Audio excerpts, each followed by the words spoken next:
Okay, for today videos, no? Mag-i-splice tayo ng wire na may timbol, no? So, ang unang gagawin natin dito, isusukat mo yung timbol. Then, mamarkahan mo doon sa wire na isusuot at saka sa pagsusuotan. Importante yan, no? Yung markings yun, may tatamaan yan na yung tatlo, yun yung susundutin natin.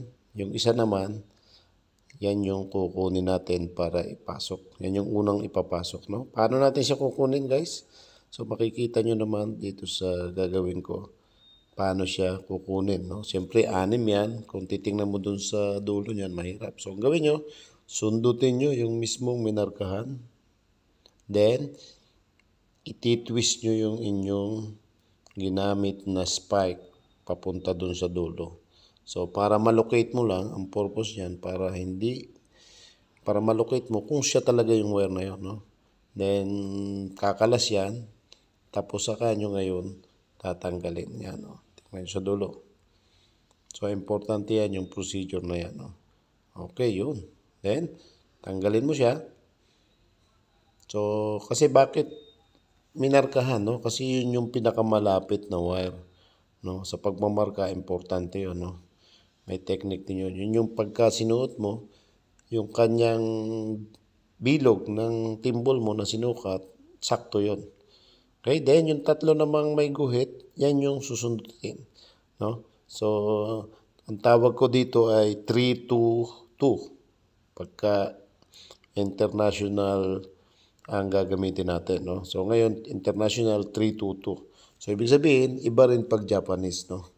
So, 3-2-2. So, 3-2-2 yung ating gagawin dito, no? 3-2-2 method, no? Bakit 3-2-2? Unang sundot mo, 3. Papasok natin yung unang wire. So, 3 yan, 3. Yung natamaan ng marka natin kanina.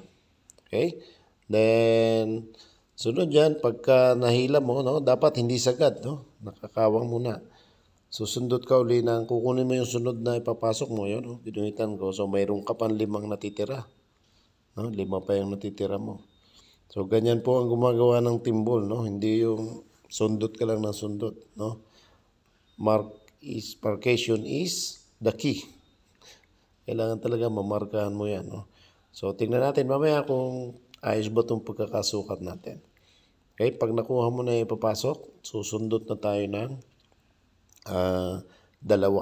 So, yun. Dun sa tracing na yun, pinakita ko lang kung paano mag-trace, no? So, huwag nyo ugaliin yung kakalasin nyo yung 5. Gugulo yan, no? Isa-isa lang. Madali namang i-trace yan, no? Okay? Yan. So, pag nakuha nyo na yan, sundot ka na ngayon ng 2. So, kanina, unang sundot natin ay 3. Ngayon, 2 na lang. 2. Yan. 2. Okay? Yan. Then, kung napanood nyo yung una kong video na splicing of international square, bali, yun yung sunod na procedure dito, yun na yung B na tinatawag ko, no? So, actually, ganyan ang sundot ng international. B o 2. Yan, o, guguhitin, papakita ko dyan, no? Mamaya. So, yun na, babalik ka na doon sa procedure na 2 ng 2, B, B, B. No, pero pagka ni-number mo to, 3, 2, 2, 2. So again, pinakita ko ulit doon paano magtanggal ng paisa-isa. No, yung pinakagilid kasi yan, no, sa tracing. Dapat marunong kang mag-trace ng ganon. Okay, yan. 2 uli ang susundutin dito para ipasok yung pangatlo. Then, pag napasok mo yung pangatlo, titigil ka muna. No, bakit? Kailangan kasi nating ilagay na yung ating timbol, no? Yun, minarkahan ko yung susundutin, no? 2. Yan. Yun, no? 2. Okay. So, importante yan, no? Yan. So, ingat. Pagka nagsusundot, dapat walang tao sa harap, no? Baka dumaplos. Okay, pangatlo. Yan. Pagpasok ng pangatlo, yung timbol na isinukat mo, saka mo ngayon siya kukunin, no? Para ikulong. Then, kahit hindi pa masyadong higpitan mo yan, no? Hindi mo pa talaga mahigpitan yan pag tatlo. Maglalaka pa niyan, yung mga ilang pasok pa, no? Yan. So, maraming paraan, no? Para higpitan to. Yung iba, iniipit ng chain block, no? Ng chain block, ng gato. Ng gato. Minsan, iniipit nila ng gato. Then, meron namang technique pinapalo, no? Pero pag tatlo pa lang, hindi mo pa talaga yan mapapadikit ng husto, no? So, tama lang na lumapit siya, no? Mamaya, ipapakita ko sa inyo yung technique, paano ko siya pinadikit ng todo. Okay? So, international, no? International round ang ginagamit kong pasok, no? Pwede rin Japanese, no? And siguro isusunod ko yun sa aking mga sunod na videos, no? Gagawin natin Japanese. Yan. So, minsan, ang ginagawa na iba dyan, nahawakan yung tatlong strand, papaluin. Yan.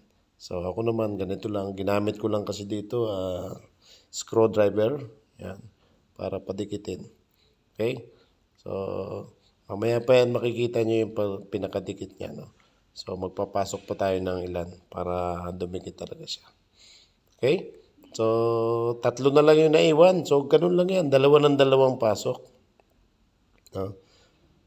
Para ubusin mo yung 6, no? So, round, no? Round. Kita nyo, round, paikot. No? So, round yan, paikot. So, pwede rin bang square? Pwede rin. Kaya lang, round muna ang gagawin natin, no? Yan.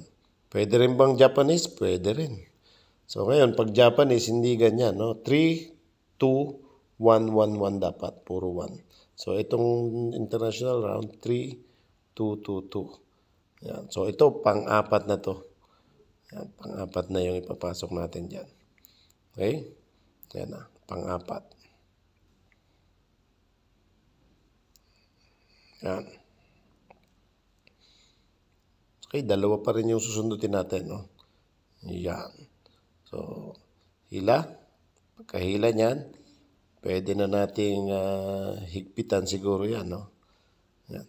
So, madali lang siyang higpitan. Ipapasok mo yung spike mo doon sa dulo ng mga pinasok mo. Then, iikutin mo yung pinaka-spike mo pa-kontra, no? Then, habang iniikot mo, dinidikit mo yung pagitan. So, mas mahirap guys maglagay ng timbol pag ganitong maliit. Pag malaki, mas madali. Ito, pinakamaliit na timbol na to. So, ito yung available ko, kaya ito yung dinedemo ko sa inyo, no? Pero kung may mas malaki, mas madali, no? Pagliit ng timbol, paghirap idikit. Yan, tandaan nyo yan, no? So, kailangan ko siguro magpasok pa ulit siguro para makita natin na didikit na siya, no? So, panlima na to, no? Panglima. Yan. So, minsan kasi kailangan mong ipasok pa yung 6, no? Para dikit na dikit. So, may paraan naman yan para dumikit, no? And, ang importante dyan, yung unang sukat nyo. Yan. Kasi pag tama yung sukat nyo, didikit yan. And pagka mali ang sukat mo, maluwag talaga yan kahit anong gawin mong padikit. No? So, kasi naka-ano na yan yung sukat niya, nakalagay na yan dyan sa strand niya. So, kahit anong gawin mong hila, hanggang doon na lang yun sa ganyan. No? Yan. Importante ang mga technique na tinuturo ko sa inyo, no? So, kaya minsan, pag maka-experience kayo na hindi kayo nagsukat, minsan maluag, minsan naman buka, masikip, no? Yan. Okay? So, may isa pa, no? Panlima yan, no? So, suot muna natin yan para padikitin natin ng husto yung ating timbol, no? Yan. Madali lang yan. Minsan lang pipili ka lang ng splice na gagamitin mo, no? So, ngayon nag-decide tayo na gawin tong international round, no? So, sabi ng iba, madali daw padikitin pag Japanese. Kahit anong gamitin mong paraan dyan, pagka yung sukat mo'y sablay na yan, no? So, yan. Okay, padidikitin muna natin, no? So, pwedeng palo. Yan. Tulad nung nakikita nyo ginagawa ko, pinapalo para dumikit. Yan. Okay? So, pag pinalo mo kasi yan, didikit yung dulo. Yan. Kaya lang, nasobrahan, no? Nasilo yung kanyang dulo ng timbol, no? Kaya kailangan palabasin natin yun. Yan. Okay? Then, padidikitin mo naman yung nasa puno. No? Pwede mong hawakan yan dun sa strand. Yan. Tapos, palo. Yan. Papaluin mo dun sa pinakapuno niya. Didikit yan. Okay? So, pag napadikit mo na, tuturo ko sa inyo paano siya hindi nabubuka, no? So, yan. Dumikit na, no? So, ang gagawin mo, lalagay mo uli yung spike dun sa pinakadulo. Yan, sa pinakadulo para mag-lock, no? Yan. Babalik mo uli, iikot. Yan, para mag-lock tayo, no? Ikot. Yan. Then, tisa. Okay? So, nagpatulong na ako para malakas kasi para malakas yung pagkakatisa niya. Dikit. Pag dikit na yan, titisayin mo isa-isa yung kanyang strand. No? Huwag mong huhugutin yung spike mo. Ito, tingnan nyo paano ko siya kukunin yung spike. Yun, ilala ko doon. No? Para yung buka niya lumayo. So, nakalak na yan ngayon. Dikit na siya. Wala akong ginamit na wire o alambre para talian, para padikitin. So, ngayon, pagkalak niyan, suot ka agad ng unang pasok para nakadikit siya. Yan. Suot ka ng unang pasok. Yan yung pinaka second round, no? Second round natin. Yan. Hindi na yan na-atras. No? Pag nalagyan mo yan ng mga dalawa, tatlong pasok, hindi na yan na-atras. Hindi na magbabago yung kanyang bilog. Okay? Yan. So, gagawin lang natin dalawang pasok, no? Para for demonstration lang to, no? Pero pag sa gagamitin mo talaga to, the best, 3, 4 na pasok. Para hindi huhugot, no? So, kaiba ito dun sa una nating ginawa mga splice, no? Yung ginawa natin dati, 4-2, binibiak natin, no? So, ganito ang paraan pag may timbol, no? So, ang tawag ko dito ay 3-2-2, no? 3-2-2 method, no? 3 pasok, 2, 2, 2 hanggang maubos yung 6. So, pag gusto mo, inulit mo yung sequence, puro 2 na lang yan, 2. Sa una lang yung 3, no? Yan. So, papakita ko sa inyo yung pag napasok na ito. Parehas lang yan ang pasok, yung ginagawa natin kanina. B, yung 2, 2. No? 2, 2 lang yan. So, hindi na yan babalik yung kanyang paghigpit natin kanina. So, kung malaking timbol yan, mas madali. So, itong ginamit ko talagang pinakamaliit na yata ito sa mga timbol na supply. Para sa mga ganito kalaking wire, no? Yan. Okay? Yan, 2 na lang ang ipapasok natin. Yan, para makita natin yung finished product, no? Again, no, 2 pasok lang ginamit natin for demo purpose, no? For demo purpose. So, ito yung paraan pag nag-i-splice tayo ng wire rope with timbol. O, laki ng pagkakaiba dun sa ginawa nating procedure na naunang 2 splice. Yun yung pang-sling, no? So, kaya sabi ko nga, pagka mag-splice kayo, no, dapat yung application niya tama, yung ginagawa niyong procedure. So, minsan kasi yung iba, gagawa ng sling ganitong procedure. So, of course, mas matibay yung isang procedure pag pang-sling. Kaya lang, hindi natin pwedeng gawin yun dito sa timbol. Pag ginawa mo yun dito sa timbol, yung binabalik, may daya yun, no? May daya yon. So, ang tawag ko doon, may daya. Pwede mo kasing ibuka yung timbol para makita nilang subikip, no? So, ito, walang daya to. Sinusukat yan. So, measurement is the key. Yan, ito yan. Okay? So, yan na yung pang-6 na sa second round natin. So, papaluin ko yan, no? Papaluin ko yan mamaya ng konti. Papakita ko sa inyo, no? Kung paano gawin. No? So, para makita nyo naman yung finished product natin. No? Yan. Okay. So, may papasok pa, no? Yan. Hanggang second round lang tayo. Yan. Okay. So, last na. Last. May dalawa pa, tatlo pa. Okay, yan na. Yan. Okay, papaluin natin. Again, ang pagpalo, pamula sa puno, palabas. So nakuha natin yan. Walang cut yan, no? Yung ginawa natin. So, ibig sabihin, you can splice 20 minutes, no?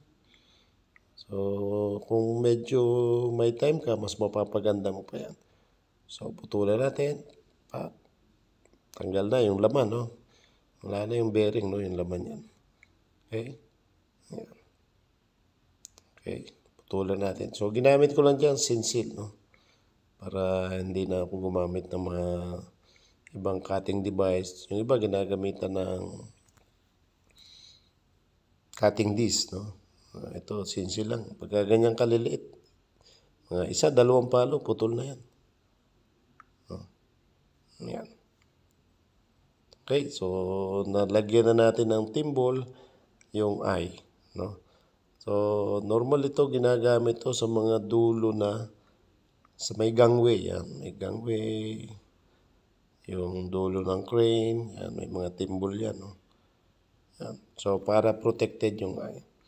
Okay, tingnan nyo ang finished product natin ng international round na may timbol. So parang sinukat. Oh. Yan. Parang sinukat siya.